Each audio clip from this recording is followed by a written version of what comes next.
Nigeria's famous mutiny class of July 1966 all graduated summa cum laude, with their distinctions earning them places in government. The set was responsible for all of Nigeria's military government from then on until the Fourth Republic. One of the famed graduates of this mutinous set who escaped punishment for their crimes against the Nigerian state was Muhammadu Buhari, Nigeria's anti-corruption merchant. Buhari is a Fulani man from Daura, northeast of Nigeria.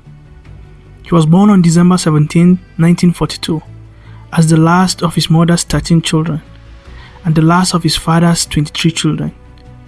His father, Hardo Adamu, was a Fulani chief of a village near Daura named Dumurkol. After his father died when he was only 4 years old, his mother, Hajia Zulaihatu Musa, raised him. He attended Katsina Provincial Secondary School with Shehu Musa Yaradua, and the two were boyhood friends living in the same dormitory.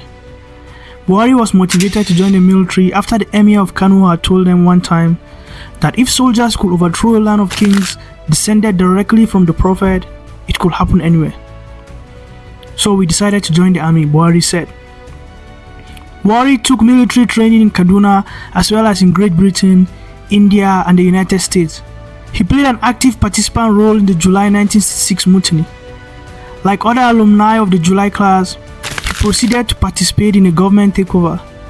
He was involved in the military coup that ousted Yakubu Gowon in 1975 and was appointed military governor of the northeastern state that same year. He was appointed Federal Commissioner for Petroleum Resources by General Olusegun Obasanjo, who became the military head of state when Gowon's successor Murtala Mohammed was assassinated in 1976. By 1977, Buhari had become the military secretary of the Supreme Military Headquarters, which was the seat of government. By September 1979, he had returned to regular army duties and commanded a division based in Kaduna.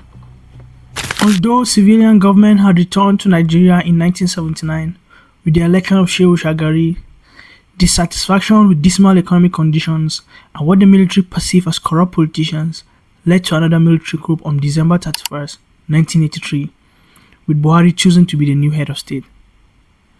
The disciplined, tough and stoic Brigadier General Tunde Idiagbon was appointed Buhari's deputy as the chief of Supreme Headquarters. Between 1979 and 1983, the military essentially acted as government in waiting. The army saw itself as a national custodian and an emergency rescue team that could depose civilian government anytime the public got fed up with its policies.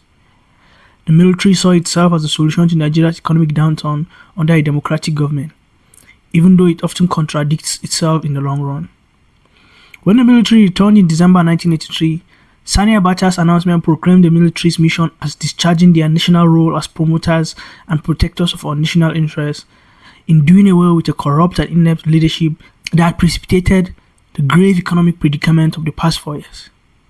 For soldiers who are still in the military only because of a failure to punish their acts of indiscipline in 1966, it was quite shocking to hear a pronouncement of higher morality from the usurpers of democracy who were to protect the country in battle.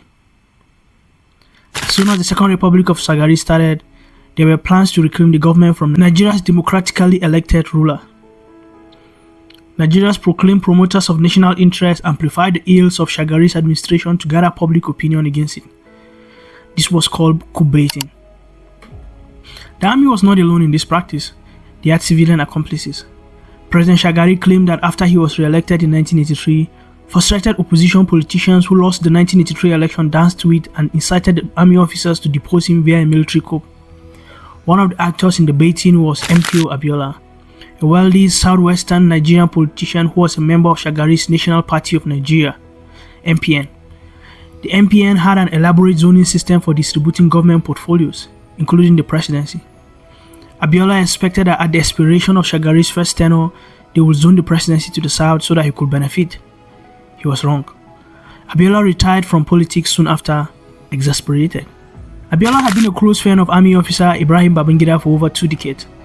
His publishing empire launched frequent vitriolic attacks on the government to discredit it, sufficiently to psychologically prepare the public for its replacement by the military regime. Babangida revealed much later that we couldn't have done it without collaborators in the civil society, collaborators in the media, collaborators among people who have the means. Abiola supported the coup by shaping public opinion and financing it. Shagari was also notified by his aides that there was a possibility of an impending coup. Shagari was not only slow to punishing erring politicians, he was also hesitant to observation. Shagari assumed that senior officers held on to regional and ethnic loyalties. Shagari ostensibly did not see him in great danger. During Shagari's tenure, all senior military and security officials were either from his hometown of Sokoto or from Kaduna, except Sunday Adedayo Adewusi, the Inspector General of Police, who was from the southwest Oyo State.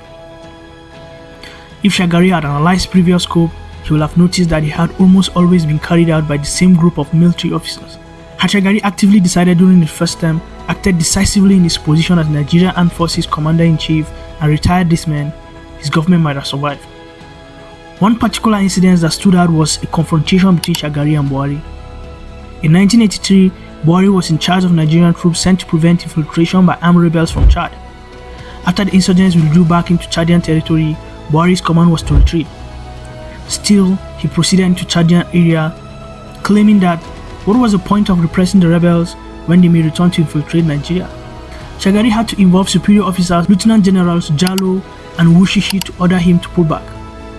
Buhari's conduct was a slap on the face of the Commander-in-Chief of the Armed Forces and an act of insubordination.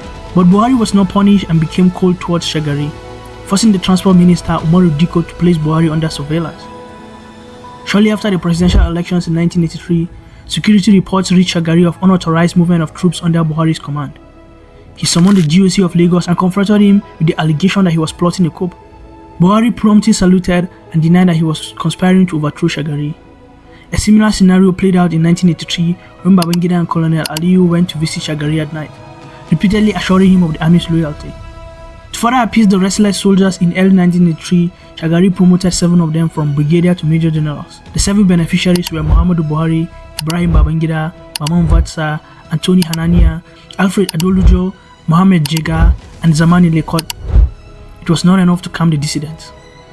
Despite Section 1 of the 1979 Constitution outlawing coup, the mutineers, Ibrahim Babangida, Sani Abacha, Tunde Diabon, Sambo Dasuki, Aliyu Muhammad, Muhammadu Buhari, Ibrahim Bako, Halilu Akilu, David Mag, Jonathan Tunde Ubeha, Abdul Mumuni Aminu, Lawan Gadabe, Mustafa Haruna Jakolu, and other soldiers around the country on the 31st kicked their way to power in an almost bloodless coup.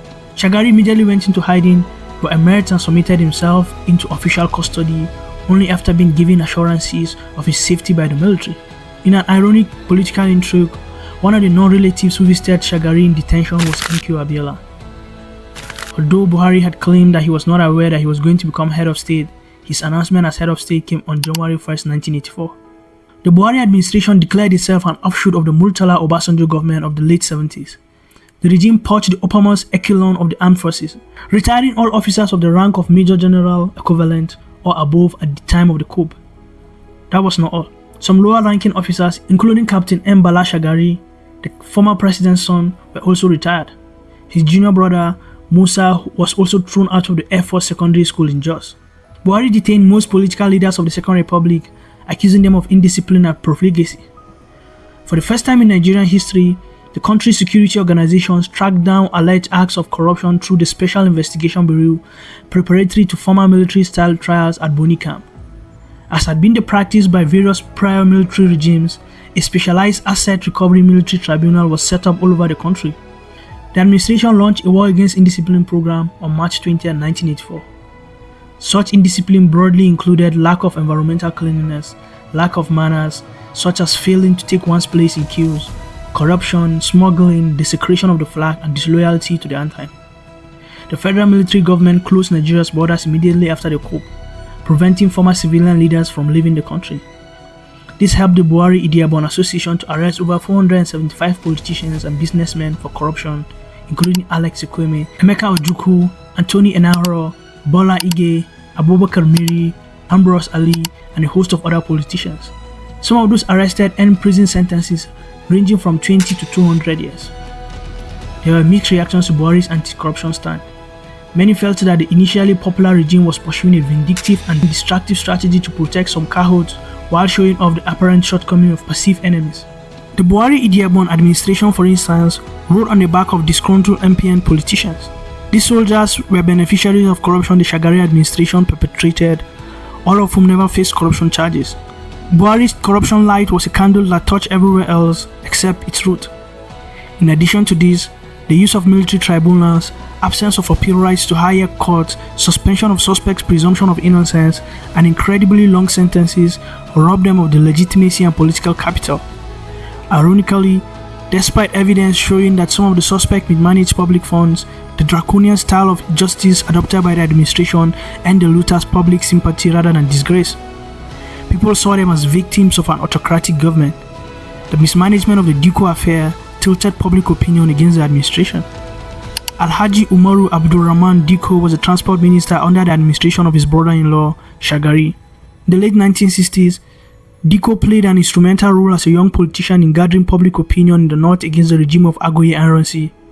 Born in Wamba, a village close to Zaria in Kaduna State, Diko had previously served as the Commissioner for Finance and Commissioner for Information in the then North Central State under Gowon regime. In 1979, Diko vied for a seat at the Senate and lost, before being appointed as a minister. Diko was the embodiment of civilian corruption in the Second Republic and a continuation of the injustice instituted by the mutineers of July 1966, whereby a person is innocent as long as their kin stayed in power. No politician symbolized the graft and avarice under Shagari's government more than Diko, who allegedly mismanaged about 4 billion naira of public funds meant for the importation of rice, increasing food scarcity that was widespread in the country. Diko also reserved importation licenses for members of the MPN. As if all of this were not enough, Diko contributed to a national discourse on poverty rate in Nigeria by saying that things were not so bad, since all Nigerians were not eating out of dustbins. Riling civilians was not enough.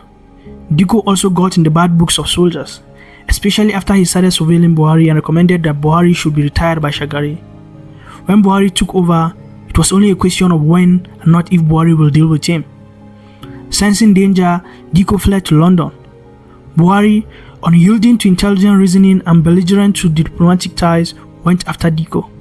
In July 1984, in what was a high-risk move, the Buhari government, allegedly assisted by the Israeli intelligence, unsuccessfully attempted to kidnap Diko from a flat in London. Diko was grabbed while taking a stroll, bundled into a van, intubated and placed on ventilator support, supervised by an Israeli anesthesiologist, then put into a crate and taken to the Stansted Airport outside London. The box Diko was bundled into was labeled diplomatic baggage. Just before embarkation on a Lagos-bound cargo plane, British police and customs officers, already alerted by Diko's assistant who witnessed the kidnap from her window, aborted the heist. The incident created a diplomatic storm and even resulted in the tit-for-tat seizures of Nigerian and British Airways aircraft in London and Lagos. High commissioners to both countries were withdrawn and remained so until February 1986. The botched kidnap also complicated Nigeria's economic relations as a time of falling oil prices and worsening financial conditions. The British Prime Minister Margaret Thatcher responded to Nigeria's government request of debt rescheduling by threatening to publish the names of prominent Nigerians whose bank account balances in the UK were sufficient to pay off Nigerians' debt. This will have compromised the legitimacy of past and present highly placed officials. Umaru Diko never served a jail term for his crimes and even took on a claim to the Human Rights Violation Investigations Commission, the famous Oputa panel, for his rough handling by the Buhari administration. Diko died in 2014. Buhari, like other military administrators, did not take a liking for the press. While some have managed to hide their dislike for press freedom, Buhari made his very obvious. It was not just the press that bothered Buhari. Pressure groups and trade unions joined in the attack against his rule. Some of the policies that made Nigerians appreciate the Buhari administration in its early days were beginning to lose their appeal. The war against indiscipline had become deeply authoritarian as the government continued to demolish shack shops, which were the sources of income for many families, without giving an alternative. Many petty traders and artisans were rendered jobless due to the extreme measures put in place for the execution of the war against indiscipline, and the citizens were tired of it. The hope of the common man was in trade union and the media, and when Buhari started clamping down on them, it signaled the beginning of the end. The State Security Detention of Persons Decree No. 2 of 1984 gave the Chief of Staff, Supreme Headquarters, the power to detain anyone labeled a security risk for up to 6 months without trial. Decree number 4 of 1984 was promulgated to prevent journalists from reporting news that could potentially embarrass the government officials. Nduka Irabo and Tunde Thompson, popular Nigerian journalists, were convicted under this decree. Some high-visibility special interest groups, including the National Association of Nigerian Students and the National Medical Association, ran afoul of the government and were outlawed. The Labour Congress was banned from undertaking strike action. For an administration that promised to revitalize the economy, the Buhari Idiagbon administration was an eyesore. To address economic issue, Buhari introduced austerity measures. He closed the country's borders, which were not reopened until March 1, 1986, and expelled illegal aliens. Severe limitations were placed on imports. Smuggling and foreign exchange offences were viewed an act of economic sabotage with severe penalties.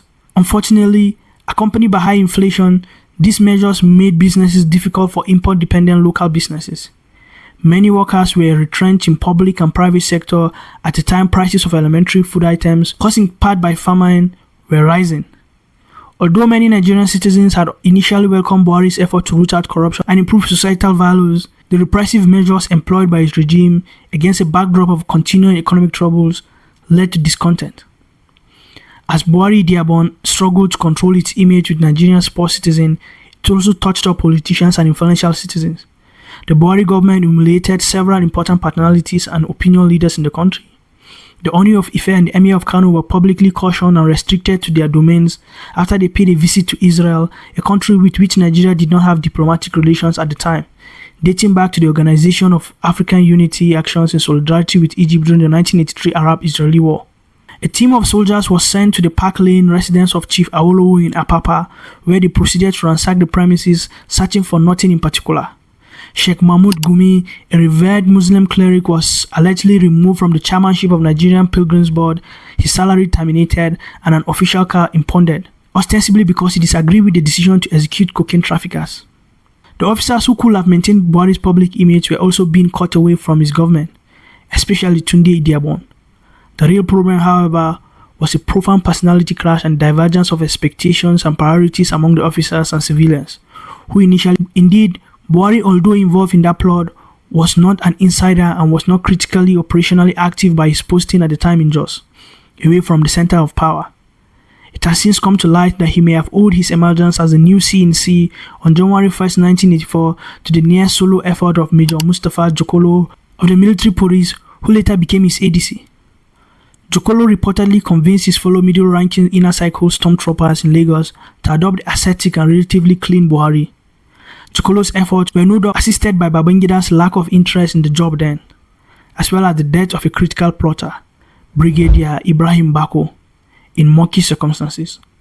Unconfirmed news report, never in short supply of gossip-rich Nigeria, quotes Babangida as telling confidence that he was not yet ready to move over to the other side politically. During the subsistence of Buhari administration, Babangida claimed that the National Security Organization was monitoring the activities of some Supreme Military Council members. Babangida claimed that they bugged his phone. Major General Bali later claimed that Babangida and Abacha were very frightened under Buhari. Nobody knew the reason, but they were hysterically jittery and desperate. It might have been because some of the corruption trails by Idiagbon were leading back to defense headquarters, and particularly to Babangida and Abacha. The Buhari administration dug its own grave by not presenting a timetable for the restoration of democracy, attempting to muzzle the press, and having no solution to the worsening economic conditions. Buhari and Idiagbon played into the hands of conspirators within the military. Buhari compounded this problem by not rewarding the principal, junior, and mid-ranking officer who staged the coup that brought him to power with lucrative postings. With all things seemingly working against Buhari, on the eve of August 26, 1985, Buhari was joined in his residence by Majors Abubakar Dengiwa Umar, Lawal Gwadabe, Abdulmumuni Aminu, and Sambo Dasuki. Buhari was arrested at gunpoint and kept in detention for more than 2 years, similar to his treatment of Shagari. Idiagbon was out of the country on a religious visit to Saudi Arabia, but returned to the country after hearing about the coup, despite knowing he would be arrested and placed in detention. While one cannot tell if the Buhari-Idiagbon administration will have brought a permanent change to Nigeria, it is noteworthy that they actually sealed with their unyielding stance on many issues. The lack of flexibility from both men blinded them from seeing beyond their nose, that their policies were unpopular, their style of governance was not unanimous in the SMC, and that the people who brought them to power were waiting to take them out. Bali will later mention in the recollection that Buhari is a very likable person and honest person. You can always know where you stand with him on any issues. He's very straightforward. He's a man who adheres to principles. Idiagbon is also a man of integrity, but the mistake he made was that he took his job far too seriously. At a point, he almost likely became a bully. He became disrespectful to people who were senior to him. He was also responsible for some of the problems used as an excuse for the overthrow of the Buhari regime. One noticeable thing about Buhari is that he was still the same person as a civilian ruler. His administration was still repressive against the press and civil society organizations. He reintroduced the closed border policy while also promising to fight corruption. One can only wonder if Nigerian leaders ever learned from mistakes, even the ones initially made by them, or if they are simply oblivious that there is never a binary solution to problems. And most importantly, one wonders whether Nigerians ever learn from history. One can forgive many things, but that Buhari, despite his disastrous first time as head of state, could win again in a democratic election is an indictment on Nigerian citizens. It is also an indictment on the intellectual class who should have educated the citizenry. It is often said that history repeats itself. However, history does not repeat itself. It is humans who repeat history. This channel exists to teach history and to ensure that we learn from it so we don't repeat it. Thank you for watching this episode. If you enjoyed this, share with your friend. And until I see you again, bye bye.